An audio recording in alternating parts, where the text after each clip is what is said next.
Hey now, I am back. I've returned once again, and I was lucky enough to be in Tokyo for a couple of events being held for Godzilla's 70th anniversary, so figured I'd make a video about some of the cool stuff going on here in Japan that I got to see. The Godzilla 70th Anniversary Expo was being held in Hibiya Godzilla Square in the Tokyo Midtown Hibiya building. A lot of events, including Godzilla Day in November, are usually held in this area right by one of Toho's main office buildings. I'll be honest, I was surprised at not necessarily the amount of people that showed up, but just the range of different age groups. The men, women, young and old. Everybody was lining up for same-day tickets, and same-day tickets sold out pretty quickly. I know it's anecdotal, but this experience combined with seeing Godzilla Minus One open in Japan back in November last year, it really leads me to believe that Godzilla's popularity in Japan is possibly higher than it's ever been. Again, anecdotal, but that's just the feel I get. The first thing you see when walking into the expo is a replica of one of the 1954 suits and a giant picture of the original Godzilla,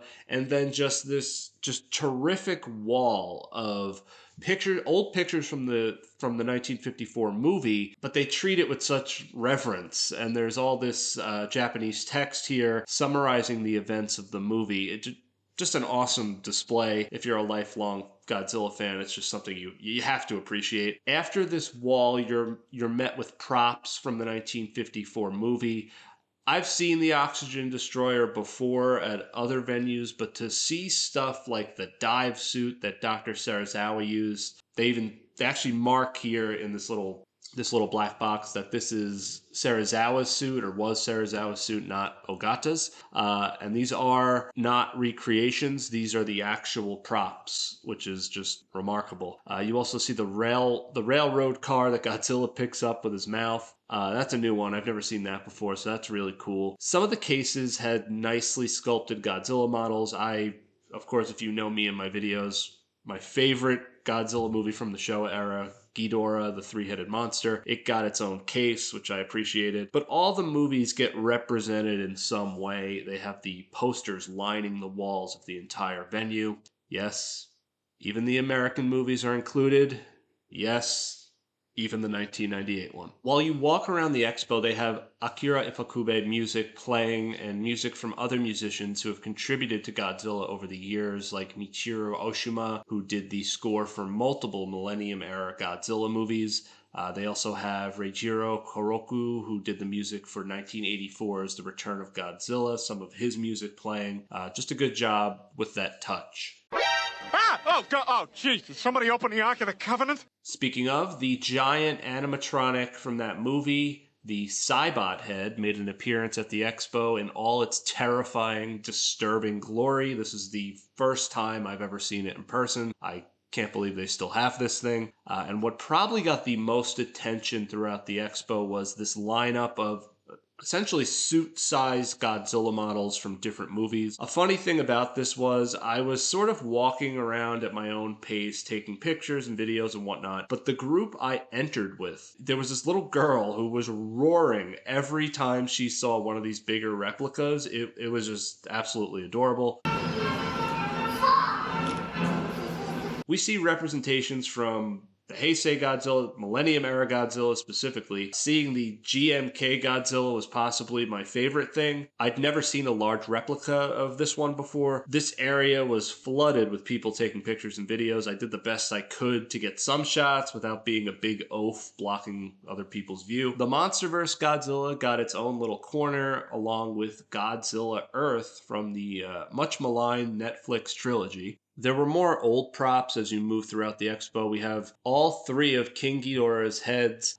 Though reading the card on the bottom, if I'm understanding correctly, these are not the originals from 1964. These are reproductions made from the original mold in 1964, and these were used for promotional purposes decades ago. They had a few Ghidorah displays. They had a head from Kaiser Ghidorah from Final Wars, and a head from Death Ghidorah, I don't know if I'm saying that right, Death Ghidorah from the Rebirth of Mothra movie. A real random one was the Ghidorah remains from 1991's Godzilla vs. King Ghidorah. Don't worry, There will be no confusing time travel in this video. They also had a bunch of other random stuff like First Form Biolante, a sculpture of the head of the Godzillasaurus from 1991. Some of this stuff is unsurprisingly so beat up. Like, look at little Godzilla here. Not looking too good after Destroya kicked his ass. And then you have Godzilla Jr. still traumatized from being kidnapped by Space Godzilla. Now, you can't have a Godzilla Expo without dedicating a space to his mechanical counterpart, Mechagodzilla. I've seen Super Mechagodzilla at the Awaji Island Godzilla Museum, but here we have a large replica of Kiyu, I always say that wrong. We have that on display, and I'm not sure if it's the same one or if they just have multiple copies of these, but I did see a Kiyu display at Hotel Gracery back in November. So I guess they must have multiple of these, or maybe this is the same one. I'm not sure. But either way, it's just an absolutely amazing model that they have here. I did notice an older gentleman was just in absolute awe of this thing, which was pretty damn funny. I mean, Kiyu, it's still one of the coolest concepts in a Godzilla movie. The idea of the original Godzilla's bones being inside it and then waking up within the cyborg.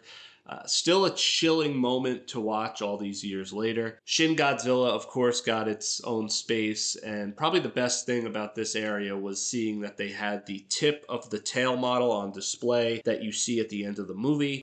Probably one of the more memorable endings to a Godzilla movie ever. Towards the end of the expo, the focus shifted from the history of Godzilla to Godzilla -1, and that's not surprising due to its success and popularity. At first, I thought they had the Oscar on display, but something tells me that's on Yamazaki's mantle in his house, I would imagine. What this actually is the trophy they got from the Lumiere's Award for Best International Feature Film. I probably messed up how you say that. I love this.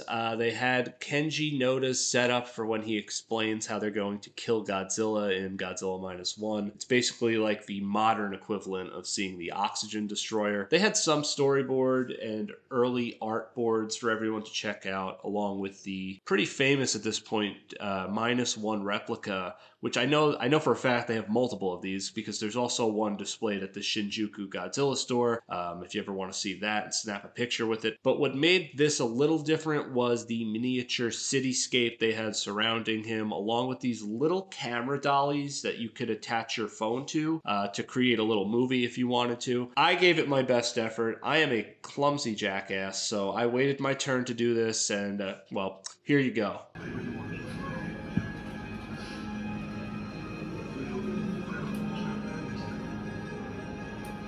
Give me that Oscar for best cinematography, folks. They also had background videos playing, a lot of behind the scenes sort of stuff. They also played that viral video of the team from the movie celebrating their Oscar nomination. Yeah, I've said it before, I'll say it again. It's just a great time to be a fan of this franchise. According to the Twitter account for the expo, Yamazaki himself secretly appeared at the expo. Sadly, I don't think it was when I was there. Of course, me being the master detective I am, I would have sniffed him out. But I do think that's really cool he showed up, and it seems he autographed one of the pictures there. At the end of the expo, they had a gift shop, of course, and I think they did have some exclusive items that you could only buy at the event. You know, I'm not really good with that stuff, so I don't know. But I saw this map, and I'm like, you know what? I'm buying this, and it's forever going to be in the background of my streams while I'm in Japan. Now, as they do in a lot of these events, they'll have some of the neighboring restaurants, shops do promotional Godzilla things like Godzilla cocktails. The one that caught my eye this time was the Godzilla pancakes because, idiots like me will stand in line as long as you slap Godzilla on some food item and go, ooh, I want to try that. Even though, look what it's literally just pancakes with little dinosaur feet in them. So that was enough for me to buy them. And of course, you know what? They were actually really good, which is saying something because usually stuff like this is average at best. So there you go. Godzilla pancakes, they get a high mark from me. But anyway, that's enough about the pancakes. This was a way better event than I expected. I was really kind of blown away. Maybe the only point of improvement I can mention, and this kind of goes for all the Godzilla stuff and the Godzilla Museum. You know, I never really see a lot of things honoring the actors or directors. I would like to see something like that in the future. You know, overall, this expo was tremendous, but As someone who has made the trek to Awaji Island before and visited the Godzilla Museum, this expo had pretty much almost everything that that museum had, if not more things. So, I was really blown away by that. Perhaps the reason why they don't have things for actors and directors is there could be legal reasons for that. Also, a lot of this stuff is for kids. Like, that's the main draw, I would say, the main demographic draw. The kids don't give a shit about the actors and the directors. I know I didn't when I was a kid. So yeah, I mean, they just want to see the Godzilla suits and all that stuff. So I get it. After I went to the expo, I also visited Godzilla the Art, an art display set up in the Shinjuku Animate store. Godzilla the Art is a project also celebrating the 70th anniversary. They basically just have some artists express their own interpretations of Godzilla. I believe this is going on in multiple locations throughout the year, not just in Japan. I think there was one in LA, if I'm not mistaken. This one right here was by far my favorite depiction, especially because you just have Kevin in the background being silly. I think in English it's called Godzilla Family Shopping, and the artist is, if I'm saying this right, Ora Ora Ora. I'm assuming that's JoJo reference, or I'm just saying their name wrong. But either way, they did a great job. Runner-up would have to be this one. In English, it's Godzilla vs. Godzilla Head, and it was created by Hyogonosuke. Great artwork from Yusuke Takeuchi. Was also on display at the Shinjuku showing. He's the mangaka who worked on the storyboards for the manga All You Need Is Kill, which spawned the Tom Cruise and Emily Blunt film adaptation Edge of Tomorrow, one of my favorite movies of the last 10 years. And finally, I got to see the Godzilla Attack on Tokyo light show at the Tokyo Metropolitan Government Building. Yes, the same building that Godzilla and Mecha King Ghidorah demolished in 1991's movie. The lighting projection is, as of 2024, the largest in the world, and I am not surprised by that because holy shit, this building is massive and they use a lot of it. They do these light shows every night, and I believe it started back in February of 2024. Tokyo Night and Light is the name of the weekday event show, but then on weekends they will also play the Godzilla one, and it did not disappoint. When I went, there were a lot of people there to enjoy it despite the hot weather, and the fact that it's free to the public is obviously another plus. They also sell food and drinks. Now, if you want to see it for yourself, maybe just skip to the below timestamp because I'm actually going to play some of it for you guys. And, if you want to see it yourself, I don't want to spoil it. So go to the below timestamp if you don't want to see this.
Pretty damn cool. So this video is also sort of a channel update. I know I haven't been super active this year, but I do plan on continuing the History of Godzilla series.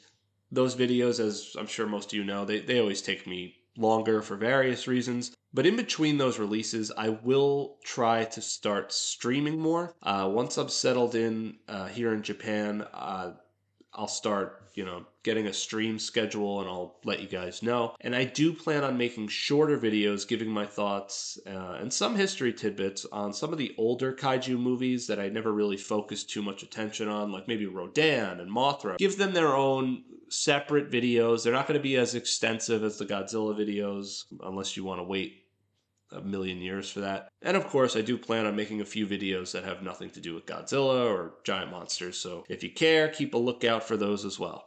But anyway, as always, thank you for watching, and I will see you all next time. God bless.